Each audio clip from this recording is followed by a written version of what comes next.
Have you ever walked into a meeting brimming with ideals only to be talked over or dismissed? Or maybe you've been passed over for a promotion despite your qualifications because you don't quite fit the image of what they're looking for. If you've ever felt the sting of subtle bias in your workplace, you are not alone. And more importantly, you are not powerless. In this episode, I'm going to share with you three powerful responses to overcome subtle bias and accelerate success. These aren't just theories, these are battle tested strategies that I've used to navigate and build a thriving career. I want to welcome you back to the Engineer Your Success podcast. I'm your host, Dr. James Bryant, and I'm thrilled to have you join me here today.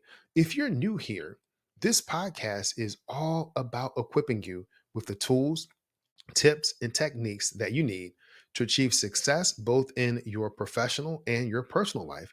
What is my mission? It is to guide you towards a life where you are winning at work and at home.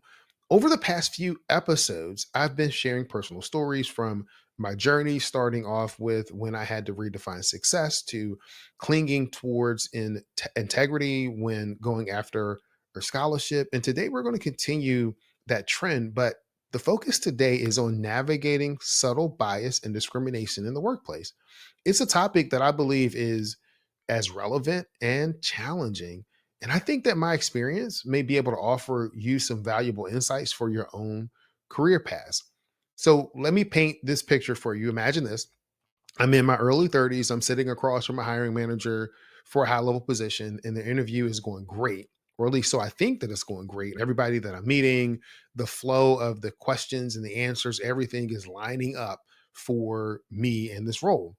Then the hiring manager says something in passing. It's a very small comment, but he says, "Yeah, we're looking for someone just like you with your qualifications, with your background, but it's always a but with a little bit more gray hair." Can you imagine how that made me feel? Can you imagine what was going on in my mind? But listen, before we get deeper into my response, I do want to clarify what I mean when we're talking about subtle discrimination and bias. So often, these are often less overt forms of prejudice that can be hard to pinpoint or to prove. They're the small, sometimes unconscious actions or comments that make certain individuals or groups feel undervalued, excluded, or less capable. Unlike blatant discrimination, these subtle forms often fly under the radar, making them particularly challenging to address. In the workplace, it may take several different forms. It may look like being consistently interrupted or talked over in meetings, having your ideals attributed to others. It could be being passed over for challenging assignments, receiving a backhanded compliment that reference your age, your gender, your race, your weight. Recognizing these subtle forms of bias is the first step in addressing them. Now, you might be wondering, James, how common is this really? So let me share with you just some things that I found in my research. According to a 2019 survey by Glassdoor, about 3 in 5 US employees have experienced some form of discrimination based on age, race, gender, or identity.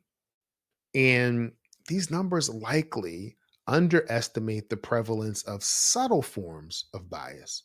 So, understanding what subtle discrimination and bias looks like is crucial, but knowing how to respond effectively is where the real change happens. And that's where what we're going to talk about today with these three strategies, these three powerful responses to overcoming subtle bias so that you can accelerate your success. So let's get back to the story and explore how I dealt with the issue. So take a moment. Imagine how you might feel in that situation. The hiring manager says to you, "We're looking for someone just like you with your qualifications and everything, but with more gray hair." How do you feel? I was shocked, angry, deflated. These are all natural reactions. Here's the twist, because obviously those were those are the emotions that I was going through. In the moment, my response was something to the effect, well, thanks for letting me know. I can't change that. But what I can do is show up being the best version of myself for this job. And the twist here is that despite that comment, I did eventually get hired by that organization, but it wasn't for the lead role that I thought I was interviewing for. Instead, I was placed in a support role. The situation really does bring me to the first, what I would call powerful response for overcoming subtle bias.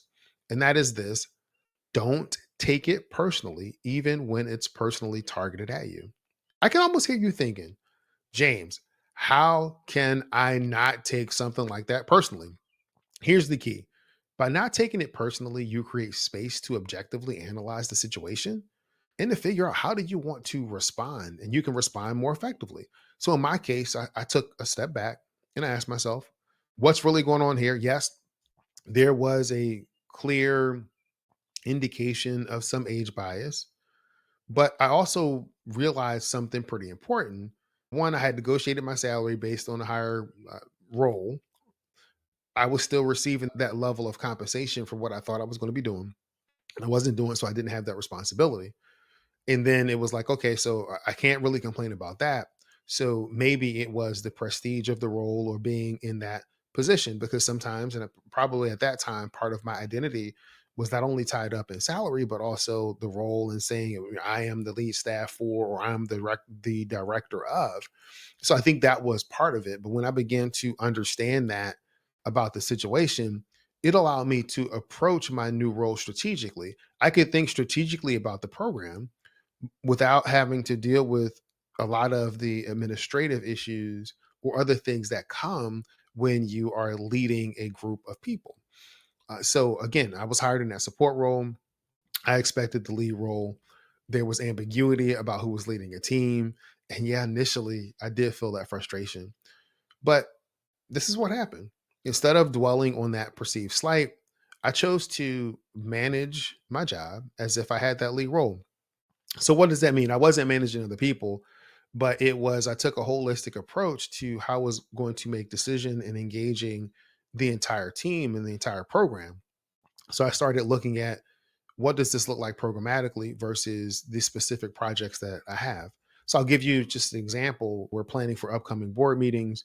Instead of just focusing on my assigned projects, I began to look at a very comprehensive approach to the entire program, how it interacted with other pieces of the program in other departments.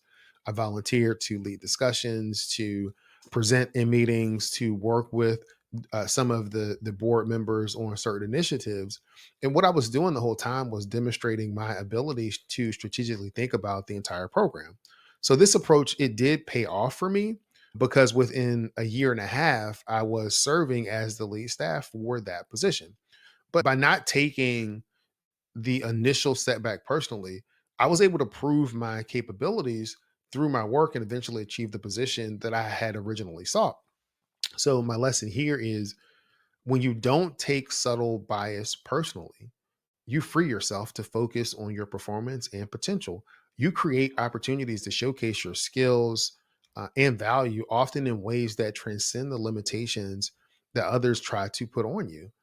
So I want you to reflect on a time when you faced a similar challenge. How did you react? And more importantly, what was the outcome that you were hoping for? And that brings me to the second powerful response: is understanding what you want as the end result of the interaction. So to illustrate this, I'm going to use a different personal story. So it's in a different role. I found myself working closely with a middle-aged colleague on a key marketing initiative. So one day after a team meeting, she pulls me aside and she said, "It's just going to take me some time to get used to taking direction from you, because you are the same age as my son." And it's interesting for me. So I'm an African American male. And in both of these situations, the bias, the subtle bias that reflected on me wasn't so much about race, but it was about age. It was about being younger and people having an issue taking direction or leadership from someone that's younger than them. Imagine how you might feel in this situation. For me, I had a choice to make. I could potentially report this to HR, but that would have created a tense work environment. This particular individual wasn't my supervisor. I had to work with them, but they didn't have any control or say over my career. But I had to ask myself, what do I really want to achieve here? And so my answer was pretty clear. I wanted the respect and effective collaboration. So, this is where this second powerful response becomes crucial. By focusing on the desired outcome, in this case, a productive working relationship, I was able to approach the situation strategically rather than reactively. How did I put this into practice? Putting it into practice leads to the third powerful response, which is build bridges through curiosity. And you may have heard me talk a lot about curiosity on this podcast. It's a topic that I talk a lot about with my clients. How can we approach situations from a position of curiosity, being able to remove judgment, to engage in conversations very curiously to see what can be developed. Instead of becoming defensive in this case, I engaged my colleague in conversations about her expertise and her experience.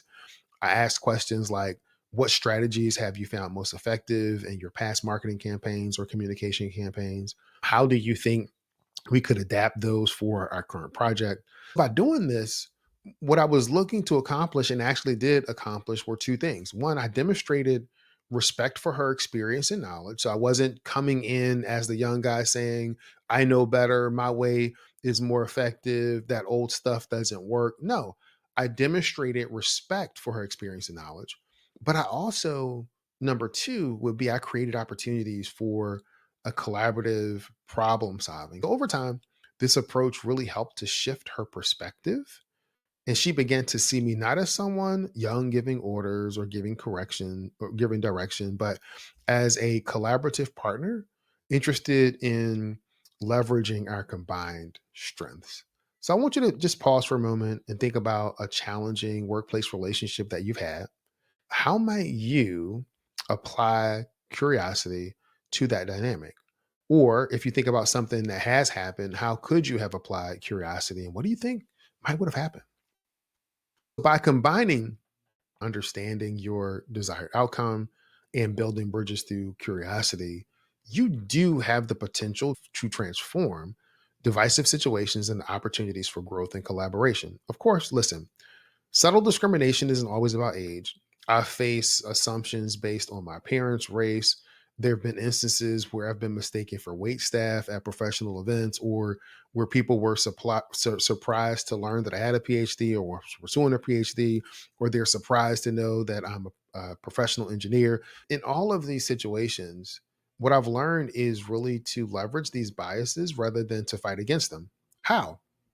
By focusing on actions and results. When someone underestimates you, they're giving you the opportunity to exceed their expectations dramatically. As we wrap up, let's recap these three powerful responses to overcome subtle bias and accelerate your success. Number one, don't take it personally.